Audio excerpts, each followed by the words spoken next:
খাইতে করতে দেয় না, একদিন বাজার করতে একদিন বাজার যেত না, ঘর ভাড়া দেয় না, মাস গেলে আমার দেওয়া লাগে ঘর ভাড়া, তার জন্য। তো আপনি কি শ্বশুর বাড়ি থাকতেন নাকি আপনারা নিজেরাই আমার থাকতেন? নিজের রিক্সায় থাকি, আমি নদীর উপর। নিজেরাই একটা ঘর নিয়ে থাকতেন, হ্যাঁ, শ্বশুর বাড়ি ঘর থাকতেন না? না। আপনার মা বাবা কেউ আছে বেঁচে? আমার মা আছে, মা থাকতেও নাই, দেখে না আমার, আমি একা থাকি। আপনার মা কোথায় থাকে এখন? আমার মা থাকে উপর রিক্সায়, আপনার সাথে থাকে? না আলাদা থাকতে। আলাদা থাকে। তো এই যে দুইটা বাচ্চা রেখে গেছে, তো আপনার হাজবেন্ডের কথা আপনার মনে পড়ে না? পরে পরে কি হবে, দুইটা বাচ্চা মিটি আপনারা যখন ছোট ছোট দুইটা বাচ্চা। আপনারা যখন রেখে গেছে, তো আপনি তার সাথে কোনো ধরনের যোগাযোগ করার চেষ্টা করেননি?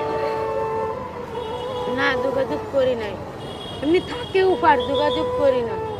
তো এখন কি আপনি একাই থাকেন? হ্যাঁ, এখন আমি একাই থাকি। তো সারাদিনে যে ভিক্ষা করে আপনার কয় টাকা হয় মানুষের কাছে?